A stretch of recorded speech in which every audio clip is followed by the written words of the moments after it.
The Range Ronin has something to say about shooting 40 and 45 auto ammunition through subcompact pistols. Let's watch!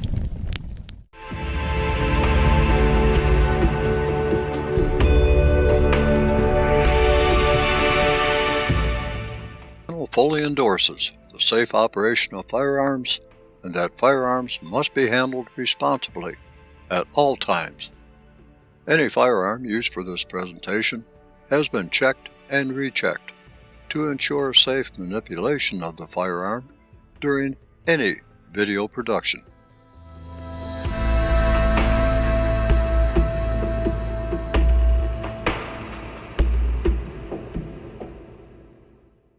Hey, it's the Range Ronin, and I am comparing range performance between the Glock G36 and 45 ACP and the Glock G27 and 40 Smith Wesson.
While the G36 may not be pretty to look at, it shows its true colors at the range. The G36 is built for close quarters work. Some might consider it a backup firearm, while others might consider it as a primary sidearm. With some 230 grain FMJ on hand and a few 6-hour 230 grain V-Crown jacketed hollow points available, it's time to see what I am capable of with the G36. I have full confidence in the G36, maybe not so much of myself with it. Let's see if the G36 and I could work together as a well-oiled unit.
I will tell you, as you will witness, the terms pocket rocket and hand cannon come to mind.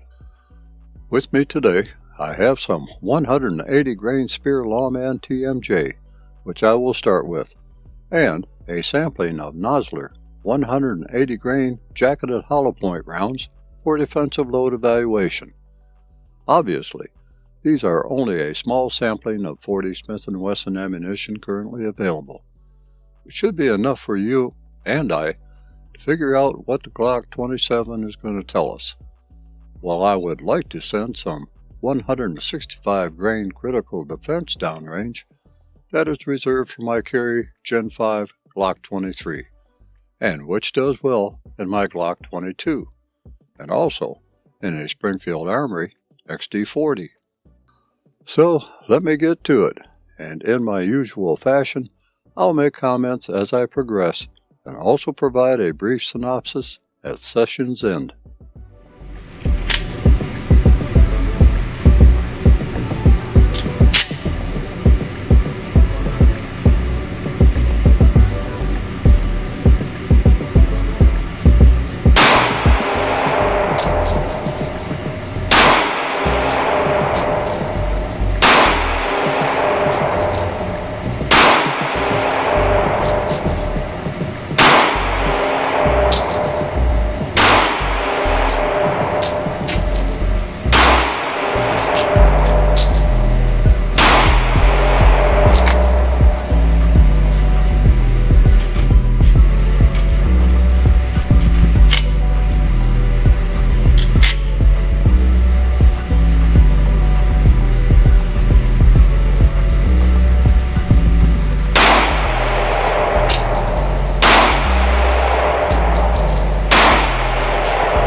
I was pleasantly surprised with the handling of the 27. Someone once said that anticipation of death is worse than death itself. In this case, that applies to felt recoil. I was expecting more felt recoil than what I actually felt. The 27 does a good job of soaking up and distributing the recoil. Granted that I was wearing a wrist brace for my CTS that does help deal with felt recoil, but I am experienced enough to know if felt recoil is abusive. Yep, the Glock 27 can be a hit to the hand, but no worse than other pistols that I have fired. In a defensive situation, you probably would not even notice it. My little finger did get stung a couple of times with it being rested against the bottom of the magazine. When I loosened the tension between the little finger and magazine floor plate, I did not experience any stinging. I had to shift 90% of my grip to my two other fingers. The Glock 27 ran as I would expect from a fired many times Glock. Perfectly. No failures of any kind, except for the occasional errors by the operator when rushing shots. Trigger pulls actually felt good on this pistol. Although a typical Glock trigger, I felt no heaviness with it as I have with some. As usual, the stock Glock polymer sights were adequate for my old eyes to line up. At the distance I was shooting, the standard combat distance, sights lined up on target easily. I must be getting used to shooting Glock pistols. Maybe too much. I did use the front slide serrations once to close the slide, and it did seem that I had better leverage on the slide than from approaching it from the rear. For folks with compromised hand strength, using the front slide serrations may be the way to go. Regarding the grip, I thought that I would have an issue with not having a grip adapter installed, but I didn't. If this pistol were mine, I would probably have the thickest grip adapter with beaver tail installed. With a beaver tail grip adapter, it seems that I can get my hand higher on the grip. Whether it improves my shooting is questionable. I can miss my target with or without a grip adapter. Looking at the target, I think that the Glock 27 and I did well for the first time out. I did put a couple of body shots higher than the rest, but they still would have been effective on a live target. Headshots were pretty easy to line up, and I was pulling to the right just a wee tad. Nonetheless, all headshots were where they needed to be. By session's end, I was feeling a bit more confident about the Glock 27.